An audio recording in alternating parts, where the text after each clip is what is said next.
Good day, everyone. My name is Rudiger Klein. I'm responsible for Ashburton's corporate and institutional business. Today, I'm chatting to Getatsa Nyabela, who's been with the group for over 10 years. She joined the fixed income team at Ashburton Investments in 2014 with a primary focus on fixed income trading and analysis. And in 2016, she was promoted to manage the money market fund and some of our income fund offerings. She joins us today to chat about her managing the money market fund. Welcome, Getatsa. Thanks so much, Rudiger, for having me. That's maybe just to kick off, let's chat about unit trusts and money market unit trusts in particular are not guaranteed. How should a client view their regular bank deposit versus using a market fund? I think the first statement is true that money markets are not guaranteed versus a bank deposit where this is mainly offered by your banks with the promise of repayment of your capital and your interest on a particular business day. The offering stems from just a 7-day deposit all the way to a 5-year deposit. However, as an investor, you are limited in terms of to one single issuer being the bank that's offering you. I mean, whereas a money market fund, these are investment vehicle where multiple investors are pulled together in a regulated collective investment scheme, that being a unit trust, where the pooled money is invested in various money market instruments that are not just limited to one institution, but a diverse set of counterparties. What I'm quite interested to hear from you, so from a personal perspective, what in managing the fund, what is really important to you, and how would that resonate with a client? I think trying to have a low risk solution that provides liquidity, that maximizes interest and also preserves capital. And how we manage optimal liquidity here is our assessment of the ability to repay a client invested in capital and interest earned. As a fund, as part of our liquidity management strategy, we tend to keep 5% of liquid assets or overnight call in order to ensure that we meet the client's liquidity demand. And how we maximize our yield is by investing and structuring the portfolio in such a way that we take advantage of offerings that enable us to remain quite competitive. And obviously, how we preserve capital is investing in issuers that are highly rated and have ability as counterparties to repay back our investment. So let's just maybe do a quick recap of, because people might not be familiar with this term, a corporate money market fund. What is the purpose that a corporate money market fund serves, and also what are the benefits of the Ashburton Money Market Fund being managed as a corporate money market fund? So I'm really picking up on that word corporate. Sure. I think a corporate money market fund is an access point for corporate investors who have short-term investment objectives. I think generally money markets themselves are a traditional saving tool. I think it's well known to be a low risk and highly liquid solution. I think the main reason investors seek out this alternative is the highly predictable investment return. Money markets typically invest in short-dated instruments that provide certainty in terms of cash flow and the repayment of capital. The higher the certainty of repayment, the lower the probability of a capital loss, if you want to see it that way. These instruments actually are issued by our large banks that operate in South Africa. I mean, the main objective of any money market fund is to maximize interest, preserve capital, and provide liquidity as needed. Corporates, interestingly, have access to the corporate banking services that provide the means for them to manage their working capital and obviously operational cash. Cash that usually sits in bank account they actually attract a low return, and it's not necessarily as efficient as an opportunity from an opportunity cost perspective. Thus, creating an alternative for corporates to manage their cash on balance sheet more efficiently gave rise to the idea of a corporate money market fund. I mean, this is the best of both worlds. Immediate access to your capital without penalty and a competitive rate of return when compared to your traditional banking products. You would have picked up that there's a difference between traditional money market and corporate money market. The difference here lies in the definition of corporate risk. Money market funds are quite strict in terms of their investment universe, restricting any investment of non-bank institutions. Let's go to instruments. So what instruments can one use in the fund, and what instruments at the banks do you invest into for the fund? And are there any risk here in terms of potential non-repayment of capital? And if I had to choose to invest into one of these, into a bank's paper on my own? Sure. I mean, the universe that is available for corporate money markets are predominantly bank issued in the form of negotiable certificate of deposits. The short name in the market is NCDs, fixed deposits, or floating rate notes. We even invest in government issued short term debt such as treasury bills and debentures.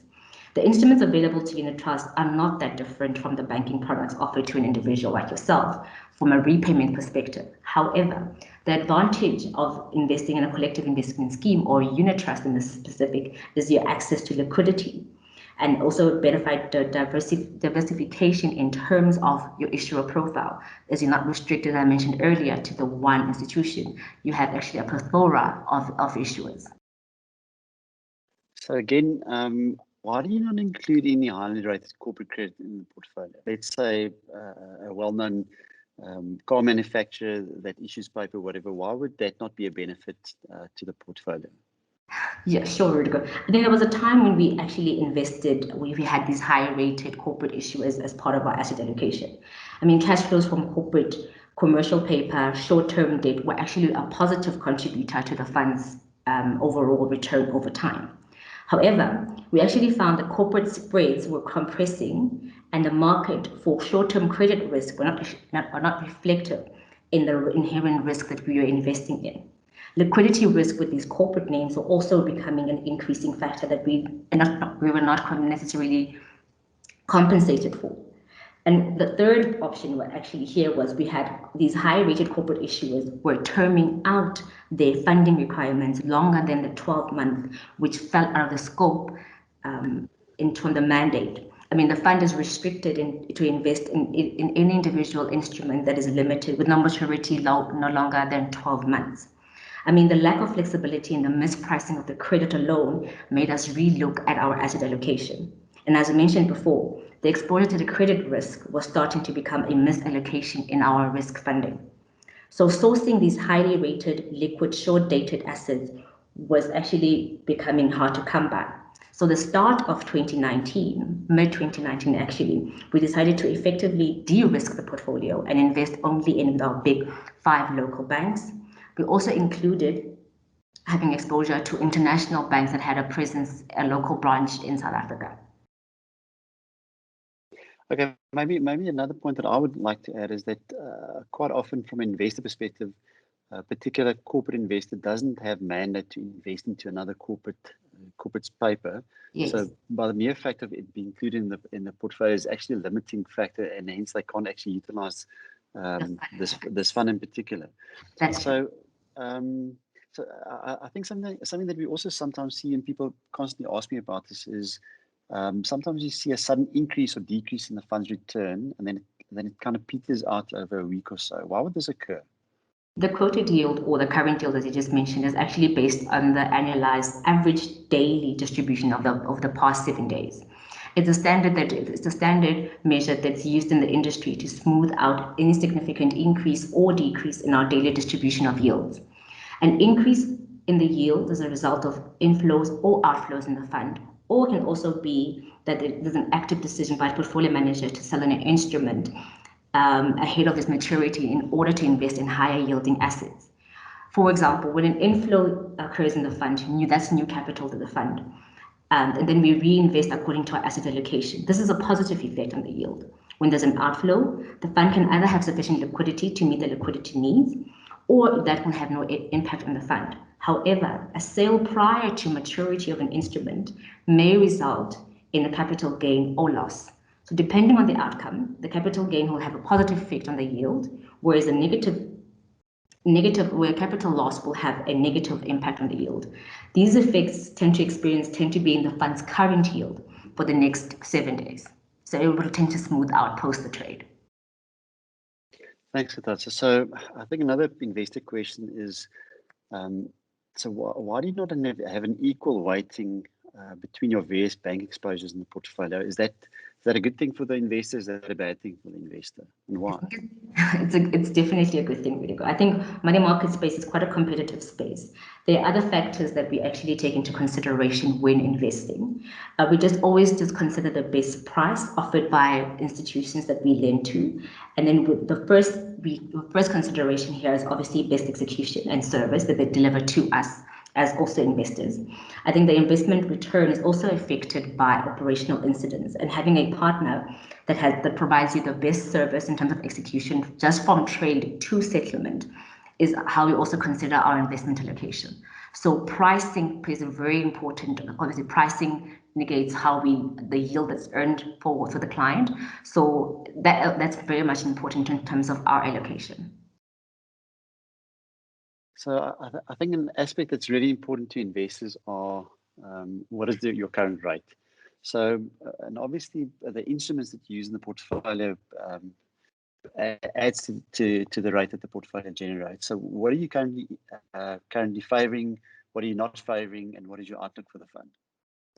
I mean, operating in a low interest environment, I think the fund's main objective here is to maximize interest and preserve capital, and also just providing liquidity. We are actually actively seeking superior risk-adjusted short-term opportunities to provide a higher yield with the aim of preserving our capital for our investors. Currently, we're seeing value in our treasury bills in our debenture market, actually pricing a more premium than our local banks, and our portfolio is tilted towards more exposure to these assets more than any other asset class at the moment. This has really been very insightful. I really want to thank you.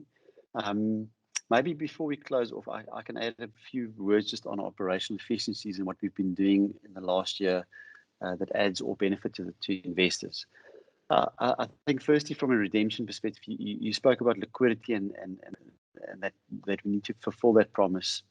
So in short, any redemption instruction that we receive before 12 noon, we make sure that the money is in the client's account by 2:30 the same day. So pretty much 2.5 hours later, since redemption, the cash flow is in the client's account.